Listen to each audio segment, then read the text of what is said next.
ils vont envoyer leur homme de main. Allez me chercher la viande dans la maison de l'Éternel.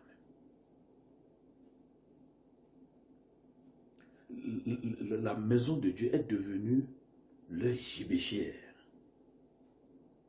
La maison de Dieu est devenue leur panier. La maison de Dieu est devenue leur charcuterie. Va me chercher de la viande. Donc, on voit ici que les représentants de Dieu ont supplanté Dieu. Les sous-représentants de Dieu ils ont trouvé d'autres maniements religieux pour satisfaire leur ventre.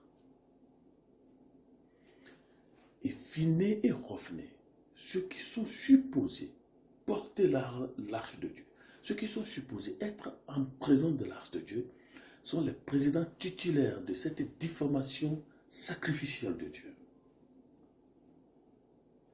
Voilà des gens qui vont porter l'arche de Dieu à la guerre pour avoir la victoire pour le peuple. Ça, c'est la carte d'identité spirituelle. On continue. On continue. Nous sommes toujours dans 1 Samuel 2.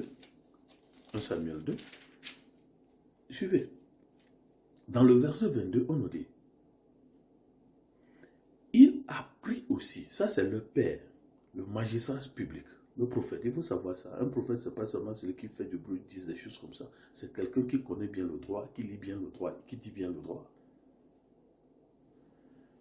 Il a pris aussi qu'il couchait avec les femmes qui s'assemblaient à l'entrée de la tente d'assignation.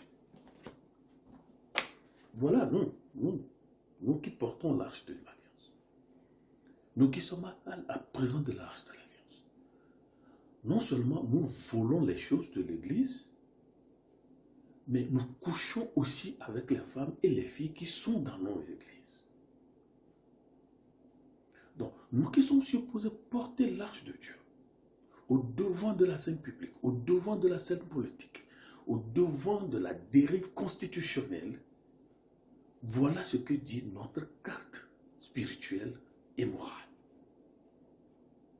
Nous faisons un déni de représentation de Dieu.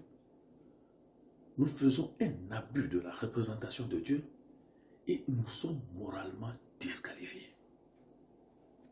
Notre prostitution, notre adultère, les femmes et les filles qui sont devenues nos copines, nos maîtresses, et c'est nous qui sommes supposés porter l'arche de l'alliance de Dieu au devant de la scène politique pour résoudre l'imbroglio constitutionnel, électoral, politique. Mais nous voici disqualifiés.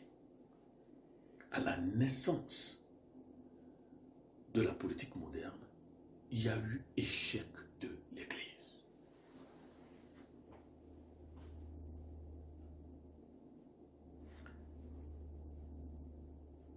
Comment Dieu va donner la victoire sur l'adultère? Comment Dieu va donner la victoire sur la prostitution? Comment Dieu va donner la victoire sur des gens qui se disent pasteurs, prophètes, tout ce que nous disons? Et toute la terre sait comment nous vivons. Et nous voulons nous cacher derrière la Bible, nous voulons nous cacher derrière l'Église, nous voulons nous cacher derrière le nom spirituel pour commettre les bévues les plus ingommelables du monde. Alors, au lieu d'en appeler à un jeûne national public, on en a toujours fait, mais ça n'a jamais été sincère. On en a toujours fait, mais c'est pour avoir de l'argent du gouvernement. On en a toujours fait, mais c'est pour faire le caridas des églises les plus grandes, les plus ceci, les plus connues. Ça, c'est de la bêtise spirituelle. On a toujours fait des jeûnes et prières nationaux publics, mais ça n'a jamais été sincère et honnête. La preuve, il n'y a jamais eu de résultat. On a mangé l'argent du gouvernement, mais le mal demeure. Voilà comment nous voulons la chair qui doit être donnée à Dieu. Disons que nous sommes à Silo, disons que nous sommes à l'église, disant que nous sommes des hommes de Dieu, mais voilà ce que nous faisons. Nous sommes dans 1 Samuel 4. À l'échec de l'Église, la politique moderne est née. Alors, l'Israël, qui veut dire régner avec Dieu, au lieu d'un repentir sincère,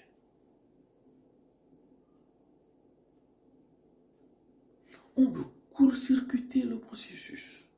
On veut sapeur-pompiriser Dieu. Oh, il y a du feu, viens nous sauver. Il y a du feu, viens nous sauver. Comment la prostitution va porter Dieu à la guerre? Quelqu'un dit, bon, ça c'est ton affaire. Moi, je ne suis pas prostitué. Moi, je ne suis...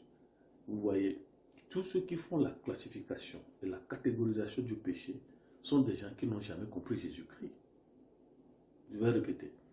Tous ceux qui font la classification et la catégorisation du péché sont des gens qui n'ont jamais compris Jésus.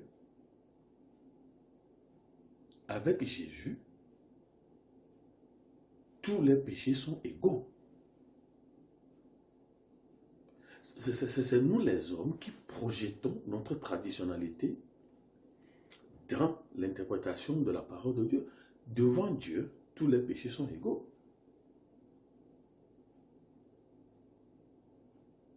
La théorie de la classification, de la catégorisation du péché est une démonstration d'une connaissance non illuminée, une connaissance limitée de Dieu.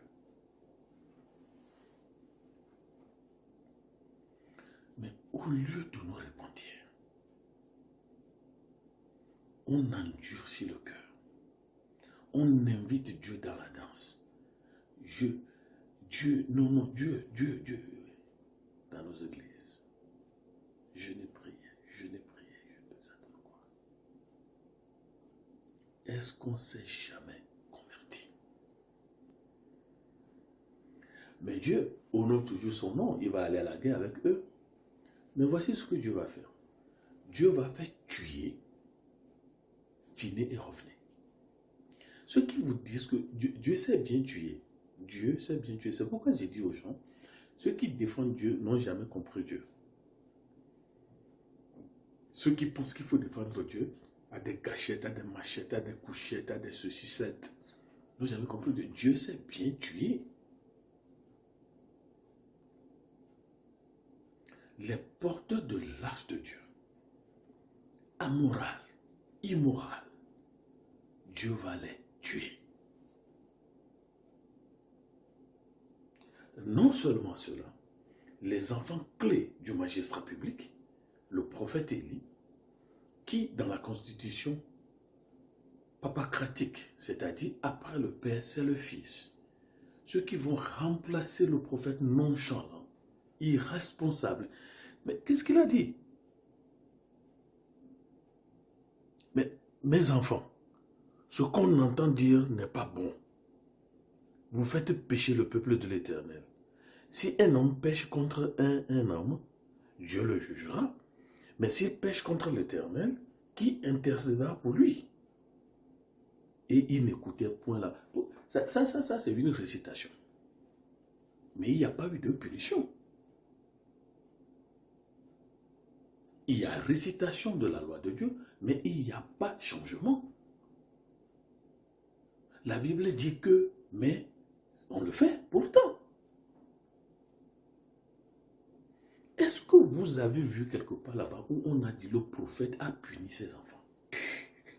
Mais vous n'allez plus servir au temple. Pendant cette semaine, allez chercher la face de Dieu. Est-ce que vous avez vu le prophète a fait ça? Pourquoi si nous faisons, on veut se cacher derrière la sainteté non existante de nos enfants? Derrière la sainteté non jamais existée de nos enfants. Quand je dis ça, on va dire les enfants du prophète sont pécheurs. Et alors? Et c'est comme ça que nous entretenons du faux, de l'usage du faux, en la présence de l'arche de Dieu. Dieu vient à la guerre, Dieu vient à l'église.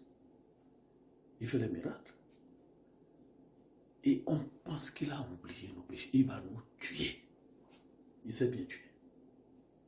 Donc, le prophète lui-même va mourir. tomber en revers. Et il y aura écabaudage général. La gloire de l'Éternel va quitter la nation. La présence de l'Éternel va quitter la nation. La défense spirituelle va disparaître du dessus de la nation. Et la nation devient vulnérable. La nation devient un terrain charnier des groupes rebelles, des groupes terroristes. Parce que la gloire de l'Éternel a disparu. Multipliez vos forces militaires. Multipliez les canons. Achetez des armes. Mais aussi longtemps qu'il y a écabaudage national, vos armes sophistiquées seront là et on va nous tuer à des couteaux.